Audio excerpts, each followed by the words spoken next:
Hello friends, నేను Ramya. Welcome to VR home chef and explorer.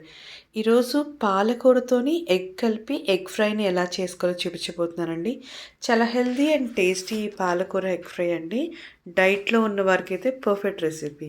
నేను ఈరోజు 4 కట్ల వరకు పాలకూరను తీసుకున్నాను. దీన్ని బాగా కడుక్కొని చిన్న చిన్న ముక్కలుగా కట్ చేసుకుని పక్కన పెట్టుకోండి. ఈసారి స్టవ్ పైన ప్యాన్ పెట్టుకుని తాలింపు వేసుకోండి. తాలింపులోకి జీలకర్ర, కరివేపాకు, పచ్చిమిరపకాయలని వేసుకుని బాగా వేగించుకోండి. ఇది బాగా వేగిన తర్వాత సన్నగా కట్ చేసుకున్న ఆనియన్స్ని కూడా వేసుకుని బాగా ఫ్రై చేసుకోవాలి. ఇది ఇలా ఫ్రై అవుతున్నప్పుడే దీంట్లోకి కొంచెం ఉప్పు, పసుపు, కారాన్ని కూడా యాడ్ చేసుకోండి. కారం లాస్ట్లో వేసుకుంటే బాగుంటుందని అప్పుడు వేశాను. చిన్నపిల్లలు ఉన్నవారైతే ముందే వేసేసుకోండి. చక్కగా ఇదంతా బాగా ఫ్రై చేసుకొని ఇది పూర్తిగా క్రిస్పీగా ఫ్రై అవుతుందండి. అలా ఫ్రై అయిన తర్వాత చిన్న చిన్న ముక్కలుగా కట్ చేసుకున్న పాలకూరని కూడా దీంట్లో వేసుకుని బాగా ఫ్రై చేసుకోవాలి. పాలకూర వేయంగానే వాటర్ వచ్చేస్తుందండి. వాటర్ మొత్తం దగ్గరకు అయిపోయి మొత్తం డ్రైగా అయ్యేంత వరకు ఫ్రై చేసుకుని అప్పుడు మాత్రమే ఎగ్ని యాడ్ చేసుకోవాలి.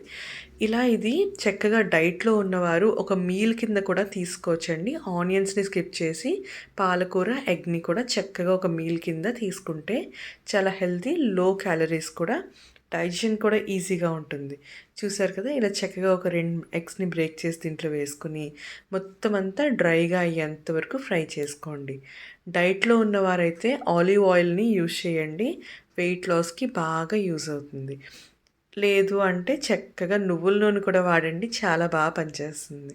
చూసారు కదా, చక్కగా ఇలా డ్రైగా ఫ్రై అయిపోయిన తర్వాత ఒక పావు స్పూన్ వరకు కారాన్ని కూడా యాడ్ చేసుకొని ఇంకొకసారి బాగా వేగించుకొని స్టవ్ స్విచ్ ఆఫ్ చేసుకున్నారంటే చక్కగా కోడిగుడ్డు పాలకూర ఫ్రై అనేది రెడీ అవుతుందండి. ఈ ఎగ్ పాలక్ని సింపుల్గా మీరు కూడా ట్రై చేసి రైస్లో కూడా చాలా టేస్టీగా ఉంటుంది.